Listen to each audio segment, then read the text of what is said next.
Good morning doctor. Good morning. Call first చేస్తే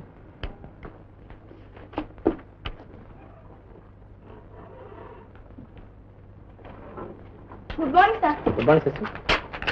ఏదైనా emergency ఉంటే ఈ హోటల్ నెంబర్కి ఫోన్ చేయండి. మిగతా వాళ్ళు ఎవరు అడిగినా నేను హైదరాబాద్ మెడికల్ కాన్ఫరెన్స్కి వెళ్ళినట్టు చెప్పాలి. Okay bye. ఆయన వచ్చేస్తున్నారు. నమస్కారం బాబు.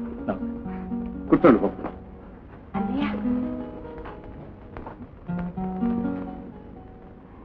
బాబుగారేమిటి నూరారా బావగారిని పిలవలేవు?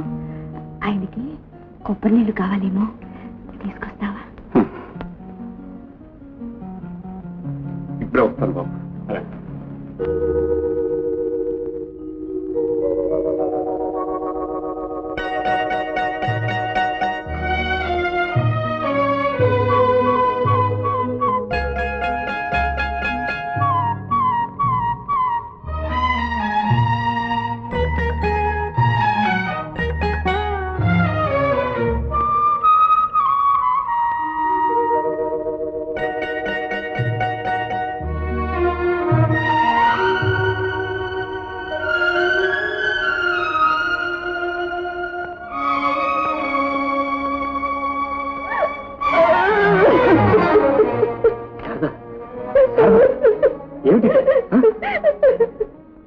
తీసుకొచ్చింది ఏడవడానికి తప్పదు.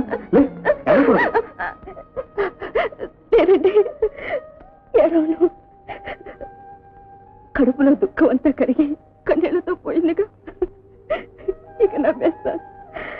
నవ్వుతో మీ పాదాల దగ్గరే ఉంటాను. నేనెవరిని? డాక్టర్. మనిషిని మనసుని 100 ఏళ్ల పాటు ఆరోగ్యంగా ఉంచడం నాకు కర్తవ్యం. అవునా? మరి నన్ను నా మనసుని ఎందుకంత బాధ పెట్టారు? ఆ రోజు సులువా వైద్యానికని వెళ్ళిపోయి మళ్ళీ మీ స్నేహితుడు పెళ్లికి వస్తారా? వచ్చి మా ఇంటికి రాకుండా, నన్ను పలకరించకుండా, పిలిచినా పలకకుండా, నన్ను ఎరగనట్టు నేనేమీ కానట్టు వెళ్ళిపోతారు. ఎందుకు అలా చేశారు? నేనేమైనా తప్పు చేశానా? అప్పోని మా అన్నయ్య ఏమైనా అమర్యాద చేశాడా? చూడు, మీ అన్నయ్య కారణంగా నిన్ను బాధ పెట్టి అంత పిచ్చివాణి కాదు. మరి నేనా పిచ్చిదాన్ని? చెప్పండి. అక్కడికి సిగ్గు విడిచి ఉత్తరం కూడా రాయించానే, ఒక్క మాట క్షేమంగానే ఉన్నాను అని ఒక్క మాట సమాధానం రాశారా? ఎదురు చూసి చూసి ఎంత కుమిలిపోయానో మీకే తెలుసు. మొగుడు వదిలిపెట్టిపోయాడంటే ఎంత బాధ. ఆడదై పుడితే మీకు అర్థమయ్యేది. సరే, జరిగింది ఏదో జరిగిపోయింది. అదంతా ఒక పీడకలగా మర్చి. ఇక నుంచి నువ్వు దేనికి కండకరి పెట్టడానికి వీల్లేదు. నిజమే, ఏమిటో అదంతా తెలుసుకుంటే. పోనీలేండి, ఇప్పుడు ఆ సొంతం ఎందుకు? అవును, మీరెంత చిక్కిపోయారేంటి? మన ఊర్లో ఎంత బాగుండేవారు. అంత చిక్కిపోయానా? అందుకేగా నేను వచ్చేసాను. ఇక నుంచి వేళకి పాళకి చక్కగా వండి పెడతాను. 4 రోజుల్లో దిష్టి తగిలంతగా మార్చేస్తాను. ఆహా, నేను కూడా నిన్ను 4 రోజుల్లో మార్చేస్తాను, చూసుకో. నీ చల్లని చూపు పడగానే మారిపోయాను. ఇంకా మారేదే ఉంది. నా చూపు కాదు పడవలసింది, ఆ దేవుడు చూపు. ఈ 3 ముళ్ళు వేసింది ఎవరు? నీ దేవుడు. ఇలా బంధించినప్పుడే ఆయనకు సొంతమైపోయాను. ఆయన చూపుకే కాదు, ఆయన కంటిలో పాపనే అయిపోయాను. నీతో మాట్లాడలేదు సార్. ఏదో మాట్లాడండి, మళ్ళీ అన్నయ్య వచ్చేస్తాడు. ఇంకా ఏం మాట్లాడమంటావు? ఏమో, భార్యాభర్తలు ఒంటరిగా ఉన్నప్పుడు ఏం మాట్లాడుకుంటారు నాకేం తెలుసు. నాకు మాత్రం ఏం తెలుసు? మీకు నా మీద చాలా ప్రేమ, మీకు తెలిసే ఉంటుంది. మాట్లాడండి, పోనీ నవ్వండి. అదేమిటి మునుపటిలా పక్కపక్క నవ్వటం లేదు? ఆ నవ్వు చూస్తే మన ఊళ్ళో ఆ గుడి, కొండలు, పొలాలు, గోదావరి, ఆవులు అన్నీ గుర్తుకొస్తున్నాయి. నవ్వండి.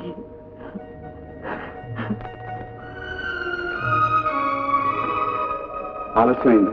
లేదులే, చాలా తొందరగానే వచ్చేసాం. మనమంతా సరదాగా బయటకు వెళ్దాం. బాబు గారు, శారదకి మీ హాస్పిటల్ చూపిస్తున్నారుగా. మర్చిపోయాను. హాస్పిటల్కి వెళ్దాం. గుడ్, వెళ్ళండి.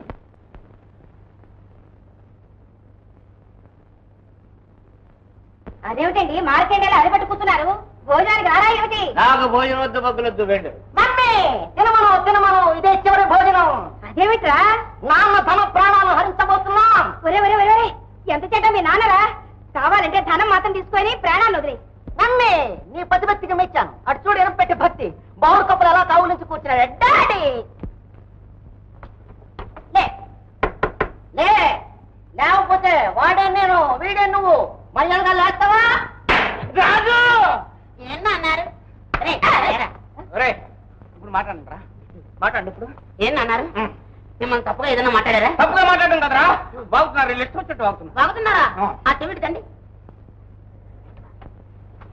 ఏ రేసకండి, ఏరా బయరాగి 230 ఫెలో. వాడు మద్దతు చూసుకుని మమ్మల్ని అవమానిస్తారా? నాన్నారు ఏ అవమానించడం కాదు, మీ చర్మం వచ్చేస్తానే, వచ్చేస్తా. అంతవరకు వస్తే మీ ఇద్దరు చర్మం వచ్చేస్తా. నాన్నారు ఇంకొక మాట చెవిలేకండి. ఏరా చర్మం వచ్చేస్తావా? చర్మం వచ్చేస్తావా? చర్మం వచ్చేస్తావా?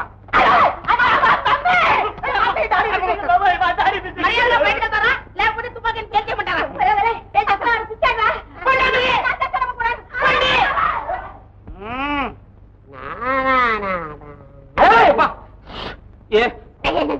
ఇది ఇదే అదనుకున్నాను. నేను భయపడ్డాను. రాజు ఏమండి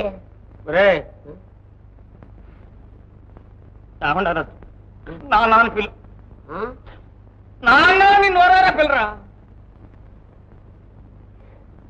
నాన్న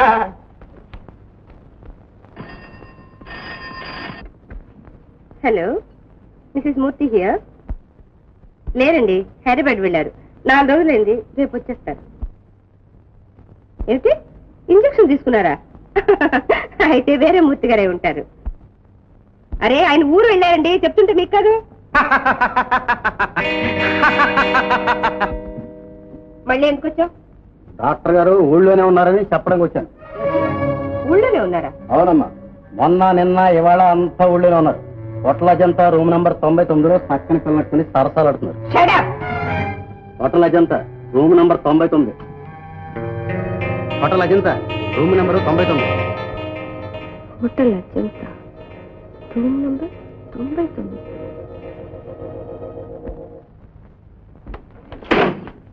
డాక్టర్ మూర్తి గారు ఉన్నారా? వారు బయటికి వెళ్ళారమ్మా. మీరు? అమ్మాయి ఎక్కడ? వారితో పాటే వెళ్ళింది. అయితే నువ్వెవరు? నేను ఆ అమ్మాయి అన్నానండి. చెల్లెల్ని పరాయి మగాడితో పంపి చూస్తూ కూర్చున్న నువ్వే అన్నవైతే లోకంలో అన్నలందరూ సిగ్గుపడి వస్తారు. అమ్మా, అనవసరంగా నోరు పారేసుకోకండి. ఇంతకీ మీరే? నేను డాక్టర్ గారి భార్య. అమ్మా మన్నించండి అమ్మా, మీ అనుమానం నాకు అర్థమైంది. డాక్టర్ గారు మీకు కట్టుకున్న భర్త అయితే మాకు నమ్ముకున్న దైవం అమ్మా. ఇంకా ఎందుకయ్యా ఈ నాటకం? నలుగురు నోట్లోనూ పడిన తర్వాత కూడా. అవునమ్మా, నలుగురు చూసిందే నిజం అనుకుని నానా రకాలుగా అనుకోవచ్చు. కానీ ఆ నలుగురు చూడని నిజాన్ని, ఇంతవరకు నా చెల్లెలు కూడా తెలియని నిజాన్ని చెప్పడానికేనమ్మా డాక్టర్ గారు ఆ దైవం ఇంత నాటకం ఆడవలసి వచ్చింది. ఏమిటా నిజం? చెబుతానమ్మా. గుండె పగిలిపోతున్నా ఇన్నాళ్ళు ఎవరితో చెప్పుకోలేక దాచుకున్నదంతా చెప్తానమ్మా. శారద నా చెల్లెలే కాదు, నా దేవతమ్మ. ఇప్పుడు చెప్పండి అమ్మా, డాక్టర్ గారిని మా పాలిటి దైవం అనుకుంటూ మా తప్పైతే మమ్మల్ని మన్నించండి అమ్మా. అమ్మా, ఇప్పటి వరకు జరిగిన దానికే బాధపడుతున్నా. ఇంకా మీరు కూడా ఎందుకమ్మా బాధపడటం? వద్దమ్మా, ఇవాడే నా చెల్లెల్ని తీసుకుని ఊరు వెళ్ళిపోతాను. ఎలా రాసి పెట్టుంటే అలాగే జరుగుతుంది. ఆడదాన్ని కనుక ఈర్ష్యతో దేవత లాంటి మీ చెల్లెల్ని అనుమానించాను. నా దైవాన్ని అపార్థం చేసుకున్నాను. నన్ను క్షమించన్నయ్యా. అమ్మా, ఈ రోజు నుంచి శారద మన ఇద్దరికి చెల్లెలే, మా ఇంట్లోనే ఉంటుంది. మీ ఇంట్లోనా? పిచ్చిదా? వద్దమ్మా, వద్దు. త్యాగానికి కూడా ఒక హద్దు ఉండాలి. ఇది త్యాగం కాదు, నా ధర్మం. ఆయన భార్యగా నా కర్తవ్యం. ఇంకేం ఆలోచించకు. రేపు మంచి రోజు. శారదను తీసుకుని ఇంటికొచ్చి అన్నయ్య వెళ్ళొస్తానన్నయ్య. అమ్మా, మీ ఇద్దరు పార్వతీ పరమేశ్వరుడమ్మా.